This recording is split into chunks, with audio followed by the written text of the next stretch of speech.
Good morning, everybody. Welcome to week two. I hope that you've had an opportunity to dig through some of the stuff there in the week two folder, the fairy tales, especially the tall tales. We don't think much about those in light of the European style fairy tales. But believe it or not, even in the Orient, in Asia, there are plenty of fairy tales. Now, we don't look at any of them in the class just because of the length of time that we have to work with. And some of them are a little odd. So it's far easier to make it through the European fairy tales because in the Western culture we're far more familiar with those. But what I do want to do this week is just spend some time with you and talking about fairy tales, those elements, things that we typically find in them. I also want to talk to you a little bit about conflict and a particular storytelling type that you see in fairy tales. Now, I love fairy tales. They're very whimsical, and I think the most wonderful thing about fairy tales is that they stay relevant. They always have a contemporary context. They never lose their value in our society. We can definitely know this to be true based on Walt Disney. Many of us have, just kind of plopped our children down in front of a TV and put in the DVD or the VHS, in my case, and just let them go. But I do want to talk about these things. And first I want to talk about, and I will put this in the notes from this into the week folder so that you'll have them later on for the final, because many of the questions will come from the lecture type materials. So fairy tale elements. Fairy tales are unique. They're always unique because they don't necessarily come from non-fictional situations, I guess is the best way to put that. Much of fiction is written, not in a vacuum, but because something else is going on. And so the names are changed to protect the innocent kind of thing. Well, with fairy tales, maybe there's not an actual situation where this is happening, but maybe at large the situation is happening when these stories are actually kind of developed and put together. And initially they're all passed down word of mouth. They're an oral tradition. And really, the Grimms and Hans Christian Andersen are really the first one to come in and get these things on to paper for, posterity. But these fairy tales, they are definitely fictional, and they're fictional to the point that they are larger than life. Jack and the Beanstalk. Beanstalks only grow about yay tall, but in Jack and the Beanstalk, they grow, towering into the heavens kind of tall. So they become larger than life. And the other thing is that the time is kind of irrelevant. In a land far away at a time long ago, that kind of thing, it's irrelevant. It doesn't matter where the place is, and it really doesn't matter what time it is, because we pull those things into the here and now for some odd reason. It's like Aesop. We don't think about that being in the 4th or 5th century. We think about it being right now. And so it's kind of ambiguous. Time and space, geography. Now, they are very, very cultural. Now, I guess because we've kind of, and I hate to use this word, but we've kind of polluted them in a way to where they've kind of lost some of their cultural flair. But initially when these fairy tales were being told to children and just being passed on, they would have had very much a cultural flair for the region that they were in. The witches, the goblins, the things like that you see in the fairy tales, very Germanic. So they would have definitely kind of carried that culture. But bringing them into the 21st century and all the way west, we lose something in that. And I think a lot of our stories, just outside of fairy tales, when they become overly translated to the point that we've kind of lost the culture. I know a story like, La Llorona or something like that, it kind of keeps its culture here in our region. But, having married a Hispanic woman and hearing these stories, throughout my life and the way that I've retold them, to Boy Scouts and things like that with my kids, they become kind of anglicized, if you will. So they lose some of that culture because we've removed it from its initial place. But we do see that it does kind of work out that way. Now, there are some very folkloric characters, And I think this is the part that I really like about it because they're whimsical. They're very whimsical. You know, the bad characters are going to be really, really bad. The good characters, really, really good. Almost to the point that they're unbelievable. But they're still a part of it because of the whimsy that you still want to buy into it. Now we've got witches, goblins, giants, trolls, all of those kinds. And then we have those that we consider to be a little nicer. You know, the fairies, the elves, the gnomes. Um, and we see these, even Edgar Allan Poe writes some poetry, Sonnet to Science, where he talks about, you know, the fairies being kind of robbed away by science. So we know that these are things that appeal to people because they appeal to our imagination. I mean, I would like to think that there's some nice gnomes living down by the river making mulberry wine. I would like to think that because that would be a kinder, gentler world to live in. But nevertheless, we have good characters like the fairies, the elves, and the gnomes. We also have anthropomorphic type animals, animals that talk, animals that walk, animals that can grab a cup with their hands where we know normally animals can't. Definitely, we have royalty. You know, we have the prince, the king, you know, the court jester. We have all of those characters in fairy tales because they end up being larger than life. And we know in the time we live in, you know, even the Queen of England is still a little larger than life, although she doesn't have the same control and power that she once had. But we like that. People just flock around royal weddings and things like that because they're just so extravagant. So we have those kinds of characters. But you can't have a king unless you have somebody below the king. So we also see definitely a peasantry. And we see lots of orphans or children who are fatherless. You know, children are kind of on their own. Now, there's a reason for that. And that reason is a storytelling technique. And it's a storytelling technique called Bildungsroman. I'll draw you a little picture here. And the way Bildungsroman actually works as a storytelling technique is that we have this little guy, usually an orphan. He's small, scrawny, not very smart, you know, gets himself into trouble, doesn't have any resources. He's just kind of in bad shape. Well, he finds himself at a cliff, if you will. And when he gets to the cliff, he realizes he has a bad problem, and then he falls into this pit. You know, you may be familiar with the story of like Hercules, where he has to go down into Hades and retrieve something. Well, this is the same kind of idea. We have this really small character, has a big problem, falls into this pit, and he's got to get himself out. So in other words, he's got to solve his problem. And it's a long haul back up the other side to make it out of the pit, to make it out of this bad situation away from this problem that he has. So he's climbing up this side, and when he finally makes it out, he's grown. He's grown in size, he's grown in stature, he's grown emotionally, intellectually, and typically he's grown as a leader because he's had to be very courageous throughout this and make decisions and learn some things so that he can survive. So when he comes out the other side, he becomes larger than life. And once again, back to Jack and the Beanstalk, which is really one of my favorites. You know, he's a dumb boy who goes and sells a cow for 5 beans. And he goes home, his mother's mad, throws the beans out the window, and next thing we got is this huge beanstalk. And he climbs up it. You know, there's a giant that he defeats, and there's a goose that lays golden eggs, and, you know, now he's rich, and he is this fella right here now. Now, this had always been attributed to young men, to boys. They were always the ones that were allowed to take these adventures. They were always the ones allowed to be heroes and to grow.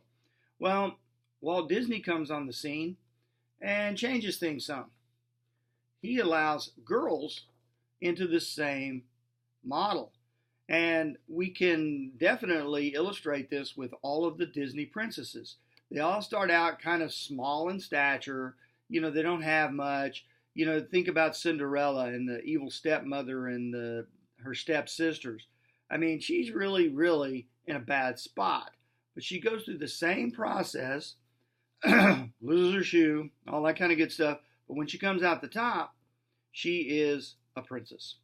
So, Bildungsroman, okay, is that storytelling technique. because it encompasses that lower class that does good. Now, there are some enchantments definitely in our fairy tales. We have the enchantress, we have the wicked witch, we have, the nice, even the Wizard of Oz kind of fits in, even though it's a very 20th century piece, it still fits in this very well. We have these enchantments that include jouissance, which is a French term for kind of well-being or delight or the sense of pleasure. It's almost but not a deja vu kind of situation to where you're drawn back to something, but you're not drawn back to something bad. You're always drawn back to something good. So it creates this sense of well-being when our hero actually succeeds. Now, there are also spells and magic and things like that, which always draw us in, because any of us would like to just take this magic pen and wave it and we have a college degree. Wave it and we have $10,000. I mean, we would all like to do that. And so spells and magic throughout these fairy tales kind of provide the same kind of thing. Now, the one thing that I think is really unique about fairy tales is they are unusual. They are unusual by way of happiness. Now, they all end and they lived happily ever after. I mean, that's really cool, but we know, as contemporary citizens of the earth that, it doesn't always have a happy ending. But fairy tales typically do. Now, that's not always the case. For some of you that have already looked at The Little Mermaid, you find out that there's not really a happy ending. Or is there? Is the happy ending becoming morally correct, which is essentially what happens with The Little Mermaid? But, we've kind of pushed it to make sure that they do have this unusual happiness. And there is always this unusual romance in these things. I mean, Snow White, she's laying on a slab, and some guy just comes out of nowhere and kisses her. Or Rapunzel's got her hair hanging out the window, and some guy comes along and says, "Hey, put down your hair and I'll climb up." I mean, that's unusual. That's weird. It's that Vegas wedding kind of thing. But they're there and they draw us in because it seems just so wonderful to have that fairy tale kind of romance, to have that kind of love where it's just so natural. And it's where you found this perfect person and didn't have to do any work for it. So I think maybe that's the part that we do like about it. Now, there are some themes that run through some of these fairy tales. We have some that are very much coming of age type stories, like the Jack and the Beanstalk. He's a dumb little kid, but then he proves himself to be quite wily and intelligent by outsmarting the giant, and he becomes a rich man. Some of our fairy tales, especially the Grimm's fairy tales, ends up being kind of journeys, and they're journeys of growth. They're still coming of age, but the process, the Bildungsroman process, makes our protagonist in the fairy tale kind of grow up. Now, some of these are just transformational type themes, where we have frogs who turn into princes. So in other words, it transforms something about us. Maybe we have a villainous character, or a picaresque is what that would be called, a roguish kind of hero, somebody you would never bet on. That's just the horse at the race you would not place money on, because you're looking at the guy and you're like, this is the most unlikely hero ever. But he goes on this journey, and when he comes out the other end, Bildungsroman, he's so much of a better person, more of a leader, more courageous, even more handsome. Okay, Beauty and the Beast, I guess, is definitely a good example of this transformation. If you're thinking, because when you say Beauty and the Beast, you're all thinking Disney. Now, I mean, this is something from the 17th century, written by a French writer, female. But she creates this story, and we have, based on the beast's behavior, he's stuck into being a beast. But he does make this transformation when he can prove that he can love. The enchantress lets him go, so he comes back to himself. Now, in the Disney version, there are lots of characters that do not appear in the original work. So, don't get latched on to Gaston. He just becomes kind of a conglomeration of other characters in the original story, all bad, all vain. But there is a transformation. Even in the Disney version, Belle makes a transformation because she's really no different than the Beast when we start the story out. She's walking through town, complaining about provincial life, and all these people are closed-minded. Well, she's the polar opposite of all these other people, but with the same attitude towards them as they have towards her. But her time with the Beast, she transforms too, to where she can actually love somebody kind of the same way. So that becomes a very unusual romance. It's kind of hard to love your captors, but she ends up kind of doing that, and she makes a transformation also. Now, loyalty is a big theme, and it's always rewarded. If you're loyal, you are seriously rewarded. If you're disloyal, it's pretty bad. Usually you get your head locked off, you're hung, something like that. And betraying somebody is the worst thing that you can possibly do. Now, in the world we live in today, we betray each other all the time, every day. And we talk about forgiveness. But in fairy tales, don't betray somebody because it's just, you're never going to fix it. It never comes back together right. And I think in a contemporary context, it really never comes back together right either. You can't take a cup and break it, and sure, you can glue it back together, but there's some little shard, some fragment that's missing. And I think that's kind of what the fairy tales really are trying to let us know when it comes to betrayal, that you may be able to reconcile, but you're never perfect. You're never back to where you were. Beauty, obviously, a big theme. The princesses are all beautiful. Queens all want to stay beautiful forever. So it becomes this hugely almost overemphasized theme that beauty is extremely important. Now, sure, we live in the 21st century, but I think we can all agree that beautiful people typically do a little better. And I think it's what's really conveyed here is that there is some sort of vanity in beauty, in the fact that it can corrupt you. But what I find unique is that many of the princesses have this humble spirit that they don't even know they're beautiful. They just are. And then when you get behind that exterior beauty is where you see the real beauty in these princesses. Snow White comes to mind. She's a very beautiful very beautiful woman. She's not a princess yet, but she's very beautiful, but she's very humble. And maybe some of that comes from how she starts out in the world. She doesn't start out as a princess or even on her path to be the queen. She is just your average, everyday peasant girl. She just happens to be extremely beautiful. But not only is she beautiful on the outside, she is beautiful on the inside. So definitely there's always this battle between beauty and evil.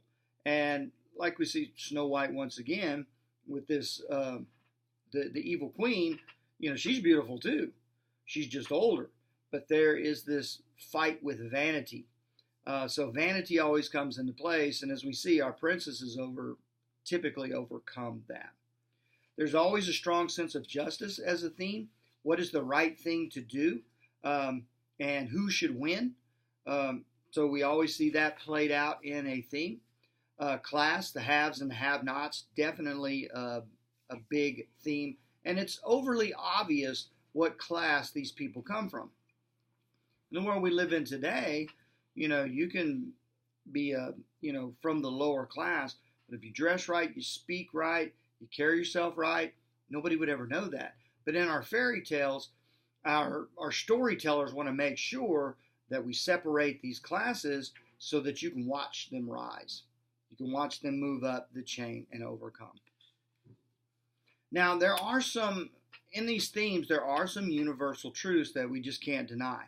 There's always this universal truth about achieving happiness. If you just take the journey, if you just do the work, you're going to be happy, okay? If you just live your life and you do it right and you live right and you do the right things to other people, you will achieve this. There's always this sense of hope. You may see a little despair, but it's never completely despair. It's never completely, oh my God, all is lost. It's There's always this little sliver of hope in all of them, and that hope always comes to fruition. And we also do see, and I think this is built into these, we see hierarchies. That there is a natural hierarchy. We have a king, but then we have a peasant. And then we watch the peasant try to work his way to be king. We don't always see the peasant boy become the king, but we do see that there are these, we may call them natural, even though, having several people above you in life doesn't feel very natural. But I think it almost promotes this. It pulls this out, and it shows the listener to the story that there is a hierarchy in life. No matter how utopian we try to be, we still end up with, maybe it's by social class, maybe it has everything to do with money, maybe it has everything to do with a monarch. Really doesn't matter, but we see these very clearly and very cleanly throughout our fairy tales. Now, we have themes. We also have motifs. And all a motif is, if you're not familiar with the term, a motif is something that you see throughout a story, but it's not really the central idea of the story. It's not really the central message, but it just won't go away. It just keeps coming up. We see these things that talk. They're not what the story's about. If you think about like Lumiere and Beauty and the Beast, that's not who the story is about. But it is a talking object that appears throughout the story to contribute to the story. And we have several of those. Cleverness, travelers, the poor always triumph, human weakness, human strengths. We always have some kind of a trickster. Tall stories, they rely on hyperbole to get the point across. Magic words, abracadabra, those kinds of things. We see them throughout. The story is not necessarily about magic, but this motif of magic is necessary to the story to convey the message. Now, we can criticize all of these pieces. Now, criticize meaning not talk bad about them, but criticize in the fact that we can analyze and pick them apart and talk about those individual components. Now, I did put some things in this week's files to kind of help you out. The first one is kind of a worksheet. Well, not really a worksheet, but just kind of a handout about the elements of a fairy tale that talks about many of the things that I talked about here. There's also the Narratives by Vladimir Propp. Now, what Propp did, along with a guy called Levi Strauss, not the blue jean guy, a linguist, but what they had done, they had read thousands and thousands of fairy tales. They had, and Strauss had read thousands and thousands of myths. And they came up with this idea that they all fit into a structure. Even though the stories are different, even though they seem very unique from one another, we find that all those principal elements fit into this standard structure of a story. They have heroes, they have damsels, they have all of these things. They might just call them something different. So, my wife reads a lot of Christian fiction, and I make fun of her all the time because it almost feels like the same story over and over. It's kind of like a Lifetime show or Hallmark or any of those other things. It's almost like the same show every time. We just change the lady's hair color. It almost feels like that. But changing enough of those elements in the middle makes the story unique to itself. But I put these in here so that you would be able to use them to criticize and to really interpret what some of these fairy tales are really trying to tell us. So the thing to really remember when you're reading these things is that a text is three different things. The first thing is the text is what it says, meaning that's a very legal language. You string the words together, you got a sentence. You string the sentences together, you got a paragraph. You string the paragraphs together, you got a story. Okay, very, very simple. It's kind of like signing a contract to buy something. When you sign the contract, very legal language, you string the words together, say you're going to make 147 payments of $2,336, and if you miss one of them, we're going to come get whatever it is we sold you that you're supposed to be making payments on. Very, very literal. But a text is so much more than just stringing the words together. I'm the guy that prided himself on, everything in college that I was assigned to read, I read. I just didn't read it well. I read what it said, and I looked at it as what a text says, very legal, just read across it, but I missed the next thing I need to be looking for, and that's what a text does. So what a text says, very legal. What a text does is, what is the text describing? What is the circumstance? What is the situation here that it's describing to me? So I have to consider all of that. I can read something like, Mary had a little lamb, its fleece was white as snow. Well, if I'm reading it for what it says, we got a lamb, and he's white, and there's a little girl that owns him. That's it. But if I look deeper, what is it describing to me? Well, of course it's describing to me a lamb. Lamb, lamb, lamb. Oh, possibly this has a religious connotation. So as I think about what it is describing to me, I'm farther ahead because now I'm seeing deeper into the story. Now, the last thing that I always need to consider when reading a text is what it does. What it does mean, what it describes, and then what does a text mean? And to take that even farther, it's what does our author, our writer, wish to achieve by sharing this story. So, very legal language in what it says, what it describes, and then what our writer tries to achieve. So if we look at it from that point of view, we can pick one of these things apart all day long. So we can criticize them from lots of different perspectives. We can look at the mythemes, the structure. We can look at the text, analyze the text by what it says, what it does, and what it means. And we can also look at it by its elements. We can look at it by the character types that we see there. We can even do a historic type analysis. Now, although time and place are very ambiguous, maybe if we are looking at the time and the place when a fairy tale first comes to life, the first time we hear it told. Villeneuve with Beauty and the Beast, 1780 something, I think. I don't remember specifically, but if we're looking at that time and place, then we might be able to criticize and see whatever is going on sociopolitically, economically, something with the monarch in France at this time when this is written. And we can also kind of dissect it and analyze it based on the moral, the ethical, or the societal lessons that we should be receiving from this particular story. But lastly, before I do let you go, I do want to talk with you about conflict. Now, conflict is important. We spend a lot of time coming up through school and we're talking about literature, we're always talking about the plot of the story. Well, you don't have a plot if you don't have a conflict. You have to have a problem. Remember the Bildungsroman? You end up with a problem that you got to solve. Okay, that's conflict. And conflict is normal and natural in our life. It's around us every single day. But it doesn't start out as conflict. It starts out as tension, which is very, very natural. Now, it's natural because it fits in the world. There's always a tension going on. Even in our relationship, when we have teacher to student, there's always this natural tension that's always there. My expectation, you meeting those expectations, you not wanting to meet those expectations, those kinds of things. Very normal, very natural. Parents, children, always. But the thing to remember in tension, there's always a favored situation. So if you're looking at the tension, the natural tension, which is natural in the world, it's all around us, between, say, parents and a child. Well, of course, in the world we live in, parents are always going to be favored over children. Or in education, you're always going to find the teacher being favored over the student. Very normal, very, very natural.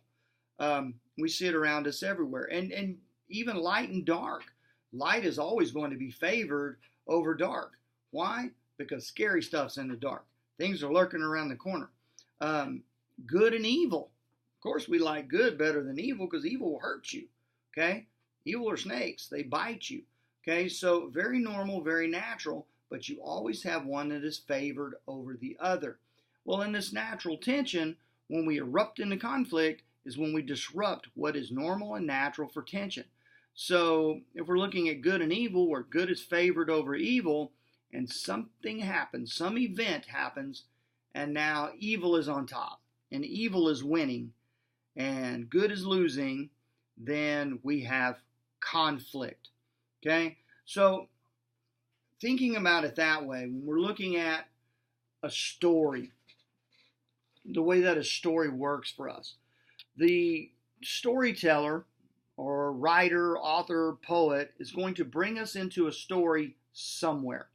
And the thing to remember is that, we never come into the story at the beginning. We think we do. I mean, even if you're reading, in your Bible and the very first phrase is in the beginning, we have to understand that that's our beginning. That's our beginning of participation in the story. There's all kinds of stuff over here that happened that we weren't privy to. We weren't part of that story. We're brought in here to the story. So there's always stuff happening. Now, when we get into our story, immediately, early on, we get to meet the protagonist. Could be a boy, could be a girl, man, woman, wolf, could be anything in our stories, but we're introduced to our protagonist. Well, not long after that, we find that we are introduced to our antagonist. The antagonist is simply a situation, person, thing, circumstance that creates a problem for our protagonist. So as soon as we realize what that problem is, now the protagonist is maybe not in despair, but he's got something he has to start working on. Because the thing that we do know about problems is they don't just go away. They tend to just get worse. They escalate till they get to the point where we just can't stand it anymore. Something has to happen because it's not going to get any worse and it's not getting any better. It's just absolutely at the pinnacle of misery. Well, the way our stories go, we don't ever leave them in like that. We're nice guys. We like to see our stories have a happy ending, especially with fairy tales. So we're going to allow our protagonist to start working on their problem. So as they start working on their problem or climbing up out of that pit, if we were looking at Buildings Vermont, remarkably, if you turn it over like that, it looks kind of like that. But we allow him to start working on his problem, and at some point, he overcomes this problem. Problem is solved. The conflict is resolved. And then, as soon as our protagonist realizes that their problem is solved, we can end the story. Now, we can't end the story before the problem is solved. If we do, then we need a sequel. That's why we have 3 Jason Bournes and all these other movies with lots and lots of sequels. It's not that we find a new place in the story. It's the fact that there's an overarching conflict that has not been resolved. So, that is about all I have for you guys on this note. Don't forget this week's discussion board. Make sure that you get in and talk about those fairy tales or tall tales. Even Mother Goose if you're interested in that. But make sure that you make your discussion board post and participate in that. Next weekend we have the fairy tale projects, which will be due, so don't lose sight of those if you haven't already begun. If you have any questions on anything that's you have a concern about, make sure that you contact me. You can come by my office here, A109 in Eagle Pass at the junior college, or you can call me on the phone, or you can send me an email, and I will get right back to you as quickly as I possibly can. So you guys have a great week, and next week we'll be talking about poetry. So I hope that as you start into Shel Silverstein's poetry book, Where the Sidewalk Ends, I hope that you will enjoy that and have lots to discuss next week on that. So have a great week, and I will talk to you next week.